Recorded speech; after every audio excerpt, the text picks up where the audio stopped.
Hello everybody, welcome to a much requested and somewhat overdue update on my glorious Honda S2000. Now I have been thoroughly enjoying this car, and just recently I've been able to take the opportunity to try out a few different things that I've been meaning to for quite a while, and I'm now also happy to reveal to you all my big plans for this car. So what are the small things to tell you about? I've done nearly 7,000 or 8,000 miles in this car now, about 6,000 miles since the last service. It has not missed a beat. It has been, well, monotonously reliable.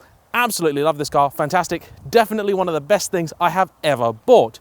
I need to get it serviced again because I want to keep to shorter intervals than is recommended. So it's done about 7,000 miles now since the last service, only about 6 months, but I want to keep on top of that schedule because I believe that is important for keeping this car in the condition I want it to be for as long as I possibly can. Now, I've recently got a little bit more time on my hands than I thought that I might. So that's enabled me to do a few things that I normally love to do, but often just can't. First off, clean the car.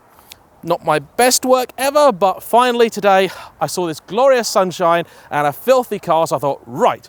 Last week I went and visited some guys up at Sam's Detailing, and they gave me a little goodie bag of stuff, so I thought, right, let's put that all to use. And although I am no professional detailer, loved using their products. They have this little thing called ceramic boost. You kind of spray on the car as you're drying it off essentially, and it forms a sort of, not quite ceramic coating, but a water repellent, a hydrophobic coating on the car, and it actually seems to be working quite well. Obviously haven't had it in any rain yet because I only cleaned it half an hour ago, but we shall see how that works.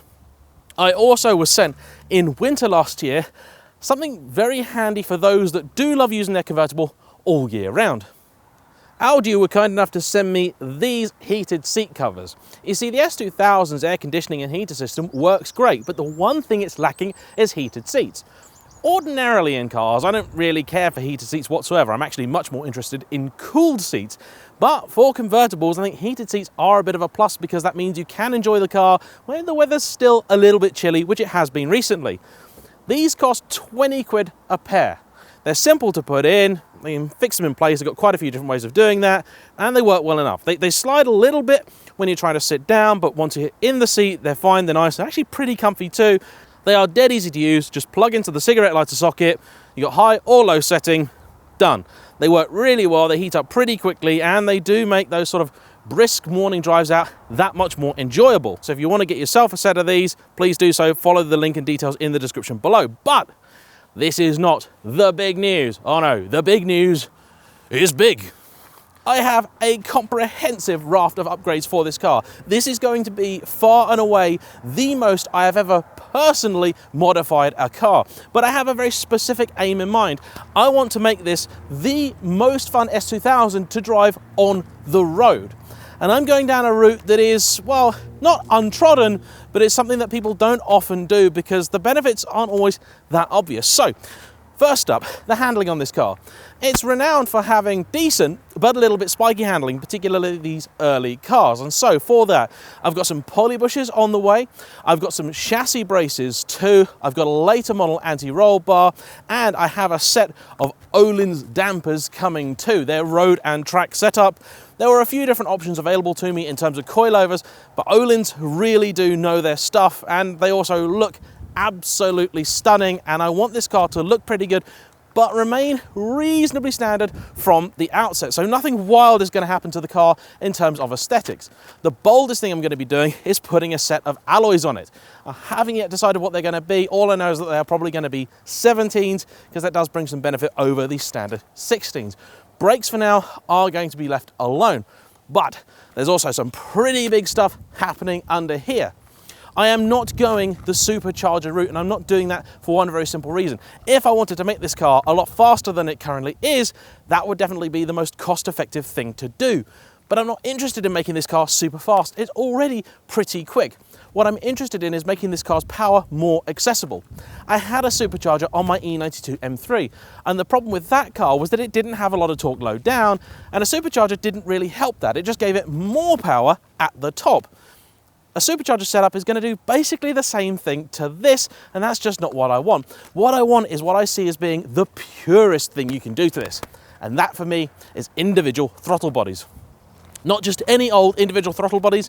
I have on the way a set of Toda ITBs with carbon trumpets And I am not stopping there. I also have a new head on the way for this car, which has been ported and polished. It has Toda cams in it, Toda valves, spoon springs, Toda adjustable gears. It's got everything. This is going to be a very, very serious build. I also have a spoon manifold on the way. I need to sort out a catalytic converter. I'm not going to do a test pipe or decat. Probably going to put one of the Burke high flow cats on, and then I need to work out what I'm going to be doing with the exhaust. The aim with this vehicle is to preserve its high revving characteristics and beautiful sound, enhance what it already has, and give it a much meatier low and mid range, and bring that power a little bit closer down the rev range, make it a little bit more accessible. I'm also going to be putting a Motorsport Electronics dedicated standalone ECU on this car, because you have to when you do this kind of modifications. You can't reprogram this car's standard ECU. I've got the people that are going to fit that already lined up. It's going to be happening at some point over the year. A lot of people's plans have been skewered. I've got pretty much all of these parts already paid for, just not here. And so when I can get them all together, I'm going to be doing it.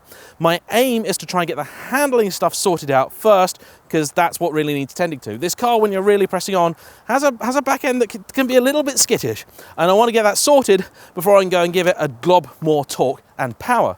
So there we go. Those are the big plans for my S2000. What do you think? Am I completely mad? Probably, but that may not be relevant here. Thanks for watching. Please like, comment below. Tell me what you'd have done to your S2000, or indeed what you have already. And if you've done something similar or something crazy and you'd like me to come and review your S2000 or any other car, I could use the work. Drop me an email. Details are down below. Thanks for watching. Bye-bye.